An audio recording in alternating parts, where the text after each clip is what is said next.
What is up, everyone? I hope you guys are having a great day. Welcome back to another Web Dev Junkie video. In this video, I wanted to talk about how I finally got to use the proxy feature, I guess you could say, in JavaScript. If you don't know what the proxy feature is, you can probably go look it up. I'm not going to teach you all of it, but I'm going to show you that I did get to use it for the first time at my job, and I was actually kind of happy about that. So here's why I'm kind of excited about why I got to use it. You know, sometimes you buy a figurine or a toy or whatever, and in order to get the batteries in, you have to buy a specialty screwdriver just to unscrew the batteries.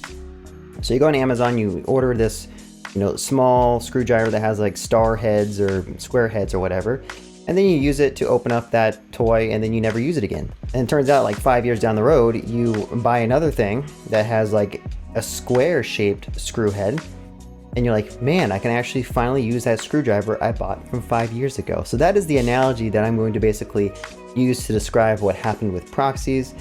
Proxies is one of those features that's in JavaScript that you might learn, but you never actually use. It really depends on how low level you're getting in JavaScript, but they are an interesting thing to know about. But anyway, I hope that analogy was kind of entertaining. And by the way, before you ask, I have a breathe right strip on. It helps my when I have allergies or my nose feels congested.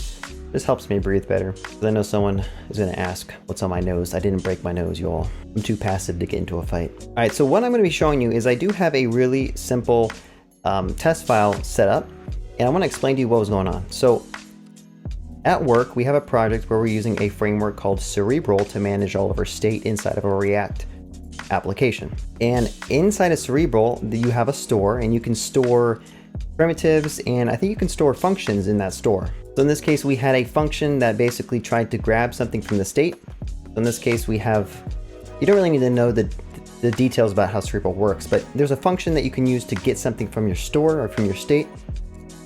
In our case, it was an object that had a function called reset on it, okay? So basically, you run this function. If that exists on state, we run the reset function. It's as simple as that. There's nothing else to it. But the issue was we were trying to test it, and using the built-in functions of Cerebral, there's a run action function. Basically what you do is you pass your action, which if I were to kind of show this to you, this is our action, and if you were to pass that action to your test, my head's probably blocking that, let me do this. So using the run action function here, we pass the action in, and then we kind of mock out the state, and then we expect that the reset function was called, okay? So doing this, you'd expect that it should work fine, but let me just show you what happens. Let me run this test.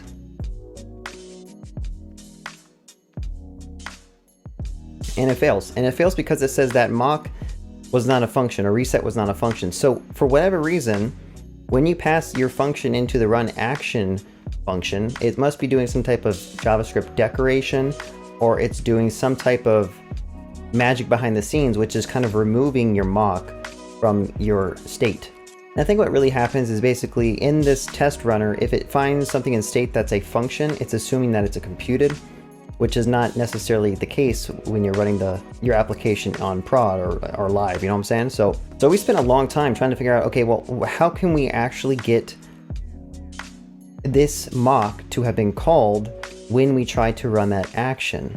It seems pretty straightforward. You should just be able to set something on state and then have it call reset, and then after your test is done, you just expect that your mock was called. So after hours, I don't know how long it took, maybe 2 or 3 hours of looking into this, I finally had the idea of okay, well, there's something called proxies in JavaScript. And what you can do is instead of making a mock, you can make a proxy object, which has a reset function on it, and then you can kind of overwrite the behavior, what happens when someone calls get, okay? So basically, you have a proxy, someone calls reset, it's just going to return the mock for you, and then your implementation is going to call that mock. So what you had to do instead, or what we had to do instead, is just basically pass in on state, we had to pass in a proxy for the object, and now when you run it, the implementation is going to try to grab that from state. Some object.reset is going to call a proxy function. The proxy function is going to return that mock here, and then the mock is going to get invoked. And that allowed us to actually inspect, was the mock called? Was the reset function called? And this is all just to kind of get a unit test passing. So we were debating about should we even test this? Because this is literally what the code looked like. It was 4 lines of code. And we're like, dude, should we even test this? Do we want our code coverage to drop, or is this something we really want to focus on getting right? So yeah, this is I don't think this is an elegant solution. I think this is a hack. And a better solution would be try to figure out why the cerebral/test runner doesn't actually do what you think it should do. So yeah, that'll be a better solution, is maybe make a PR to this and say, hey, like, your tests shouldn't just blast away whatever you set on state if it happens to be a function. Don't just assume a function is computed, because we could potentially be storing functions in our state in a real life application. So this talk was pretty advanced, I'll be honest with you all. You have to know about advanced JavaScript features. You need to know about how testing works. You probably need to know a little bit about Cerebral to actually understand what the heck I'm talking about. But the point of this story was that I finally had a real life use case for using the proxy object.